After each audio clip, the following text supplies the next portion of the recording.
When Athaliah, the mother of Ahaziah, saw that her son was dead, she arose and destroyed all the royal heirs. But Jehosheba, the daughter of King Joram, sister of Ahaziah, took Joash, the son of Ahaziah, and stole him away from among the king's sons who were being murdered, and they hid him and his nurse in the bedroom from Athaliah, so that he was not killed.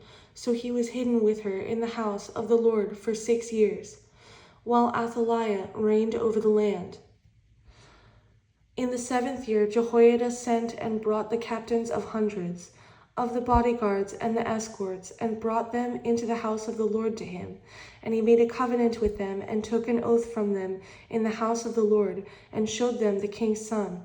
Then he commanded them, saying, "This is what you shall do. 1/3 of you who come on duty on the Sabbath shall be keeping watch over the king's house. 1/3 shall be at the gate of Sur, and 1/3 at the gate behind the escorts. You shall keep the watch of the house, lest it be broken down. The 2 contingents of you who go off duty on the Sabbath shall keep the watch of the house of the Lord for the king. But you shall surround the king on all sides, every man with his weapons in his hand, and whoever comes within range, let him be put to death. You are to be with the king as he goes out and as he comes in." So the captains of the hundreds did according to all that Jehoiada the priest commanded. Each of them took his men who were to be on duty on the Sabbath, with those who were going off duty on the Sabbath, and came to Jehoiada the priest. And the priest gave the captains of hundreds the spears and shields which had belonged to King David, that were in the temple of the Lord. Then the escorts stood, every man with his weapons in his hand, all around the king, from the right side of the temple to the left side of the temple, by the altar and the house. And he brought out the king's son, put the crown on him, and gave him the testimony. They made him king and anointed him, and they clapped their hands and said, "Long live the king."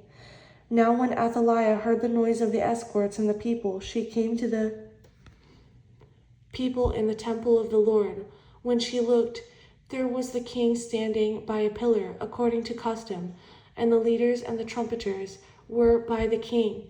All the people of the land were rejoicing and blowing trumpets.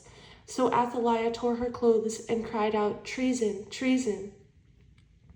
And Jehoiada the priest commanded the captains of the hundreds, the officers of the army, and said to them, "Take her outside under guard, and slay with the sword whoever follows her." For the priest had said, "Do not let her be killed in the house of the Lord." So they seized her, and she went by way of the horses' entrance into the king's house, and there she was killed. Then Jehoiada made a covenant between the Lord, the king, and the people, that they should be the Lord's people, and also between the king and the people. And all the people of the land went to the temple of Baal and tore it down. They thoroughly broke in pieces its altars and images, and killed Matan, the priest of Baal, before the altars. And the priest appointed officers over the house of the Lord. Then he took the captains of hundreds, the bodyguards, the escorts, and all the people of the land, and they brought the king down from the house of the Lord, and went by way of the gate of the escorts to the king's house. Then he sat on the throne of the kings. So all the people of the land rejoiced, and the city was quiet, for they had slain Athaliah with the sword in the king's house. Jehoash was 7 years old when he became king.